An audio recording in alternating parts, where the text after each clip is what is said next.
To understand the stress strain behavior and volume change behavior of the normally consolidated soil and the over consolidated soils, these curves are plotted, and similarly the similar curves are plotted for loose sands and dense sands. So these curves are plotted with the help of data obtained from triaxial test.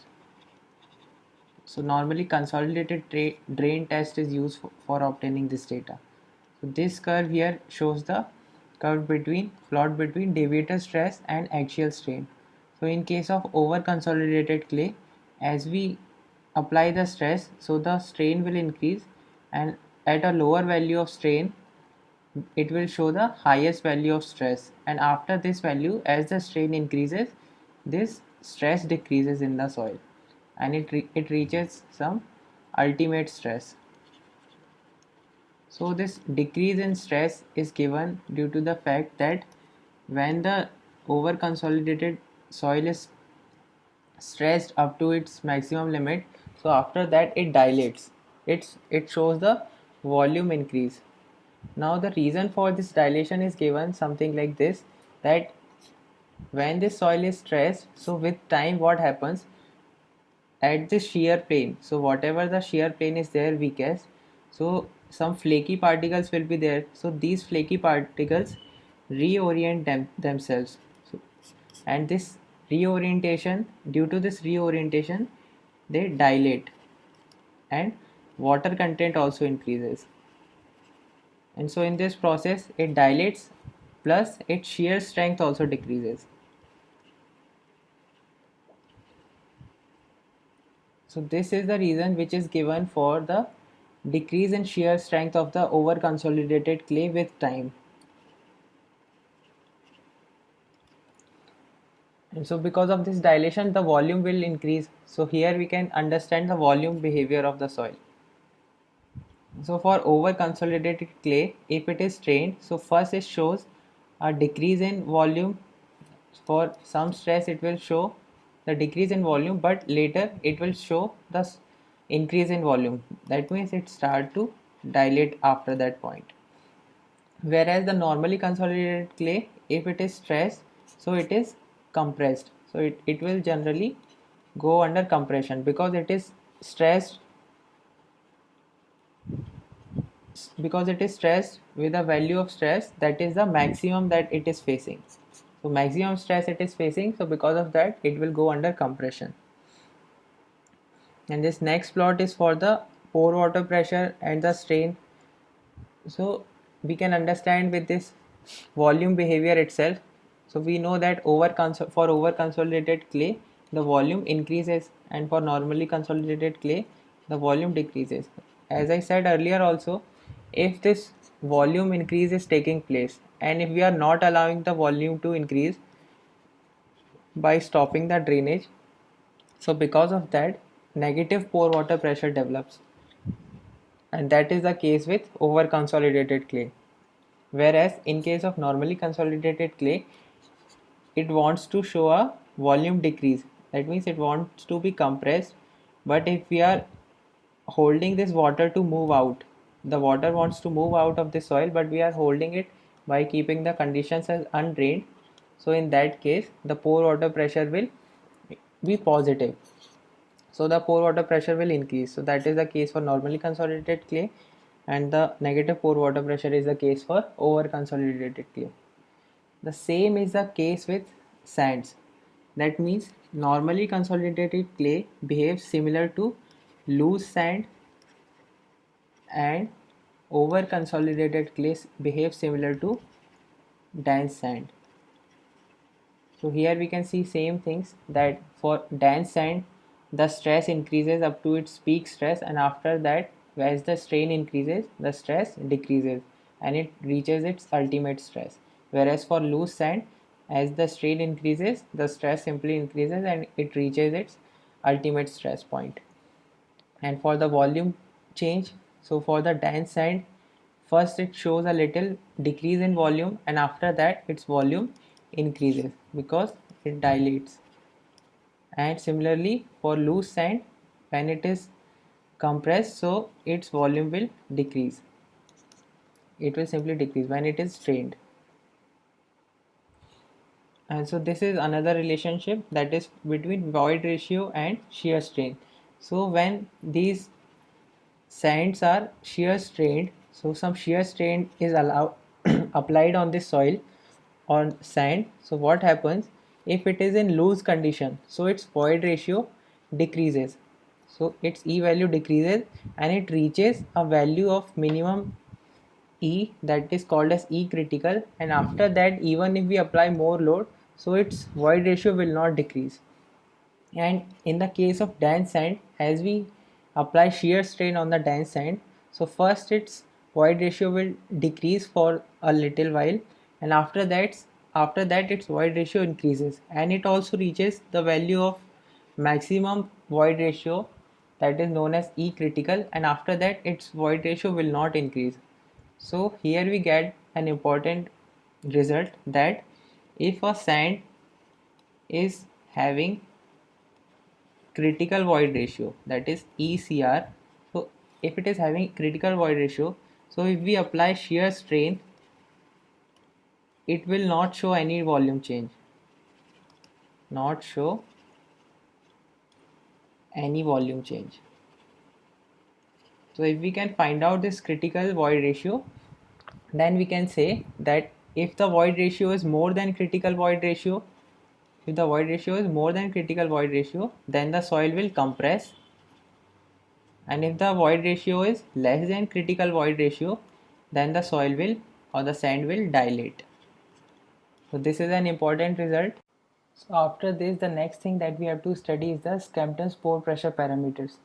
We know that the shear strength of the soil is a function of effective stress on the soil, but the calculation of effective stress is difficult in the field because we do not know the pore water pressure in the field, but we do know the total stress that is coming on the soil. So if we can find a relationship that relates the change in pore water pressure with the change in total stress, then our problem is solved. Then we can find the change in pore water pressure, and from there we can find the change in effective stress, and we can find better values of shear strength. So the same thing is solved by the Skempton's pore pressure parameters. These are the dimensionless parameters and are empirical in nature.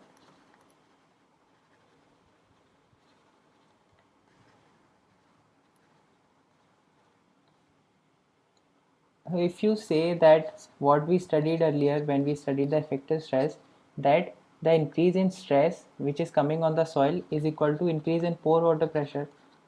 So that's what we saw when we studied the effective stress, that whatever stress comes, this is simply equal to the pore water pressure because this pore water cannot dissipate easily. So this thing is true for one dimensional loading. When there are no shear stresses. But here what happens, for example in triaxial test, when we apply the cell pressure, so at that stage if these conditions are undrained, in that point, at that point we can say, and if the soil is saturated, at that point we can say that increase in pore water pressure is equal to increase in cell pressure. But after that when we apply the deviator stress also, so at the point of deviator stress the soil feels the shear stresses also because of this stress difference. Now when the shear stresses are also there, so we cannot say that increase in pore water pressure is simply equal to the increase in stress, because there are shear stresses also. So a part of pore water pressure is there due to shear stresses and a part of pore water pressure is there due to the normal stresses. And one more thing, that when we saw that when we apply these deviator stresses, so what happens, the pore water pressure can be positive also or it can be negative also depending upon the stress history of the soil. It means whether the soil is normally consolidated or it is over consolidated.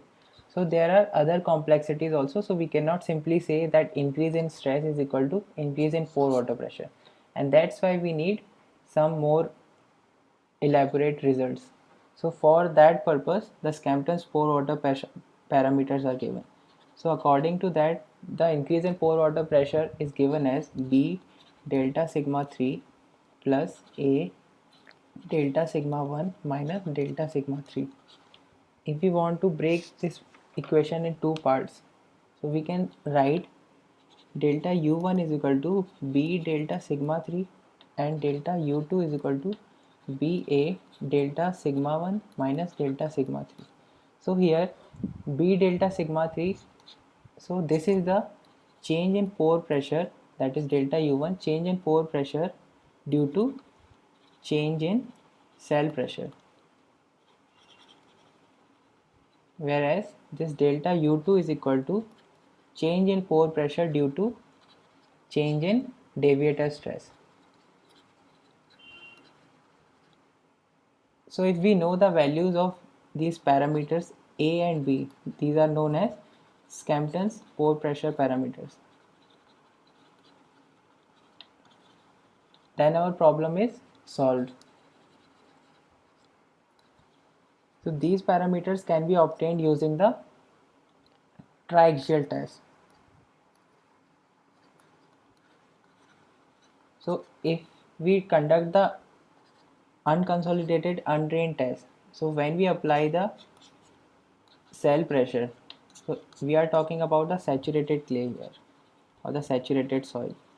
So when we apply the cell pressure and if this soil is saturated, so we know that this change in pore pressure is equal to change in cell pressure. So from here, if we use this equation, so we can find out B, and at the second stage of this test, when we apply the deviator stress, so at that stage what change in pore pressure is coming, that we can relate with the change in deviator stress.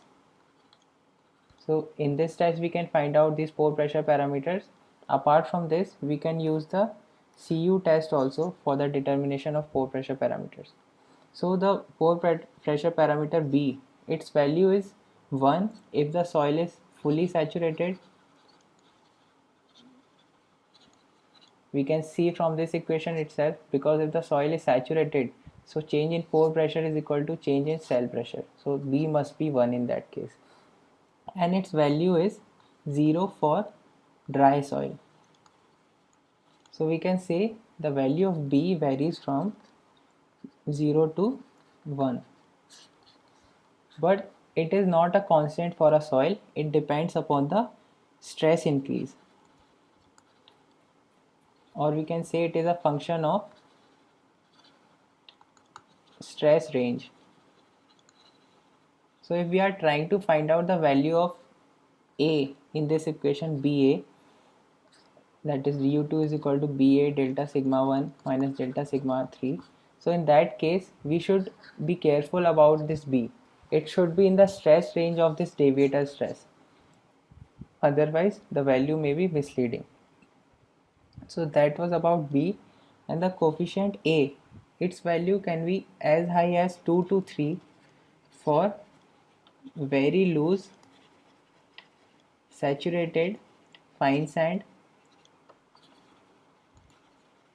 and its value is between minus 0.5 to 0 for over consolidated clay, and its value is between 0 to 0.5 for normally consolidated clay. So that is about the Skempton pore pressure parameters. This is a very important topic, and many times objectives are asked from this topic. So the last thing that is remaining in this unit is the soil liquefaction.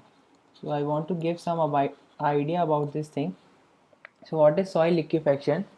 As I talked earlier, that if the loading is rapid enough, it means if this rate of loading is too high, then in coarse grained soil, that is for example in sand also, undrained conditions are possible.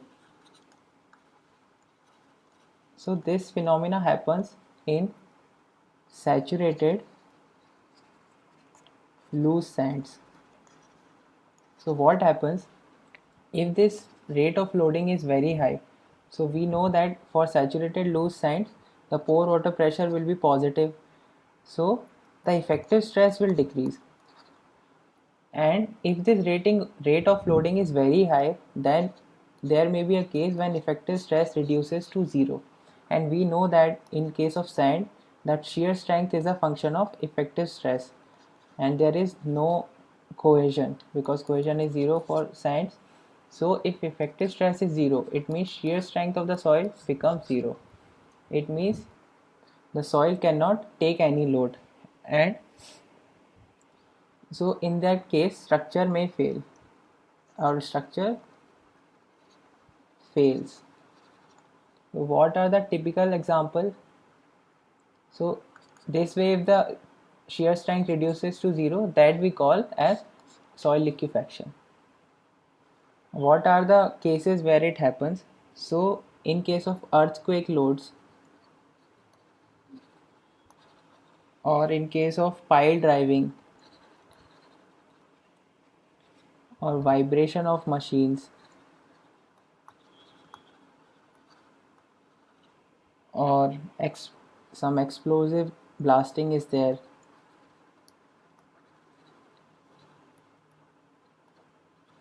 So in these cases, the shear strength may reduce to zero. So if we are doing cumulative loading also, so if we are just increasing the load quickly, in that case the pore pressure also increases. So that is one more case when shear strength can become zero. So these are the typical examples where soil liquefaction may happen. So I think I have covered all the things in shear strength. Thank you.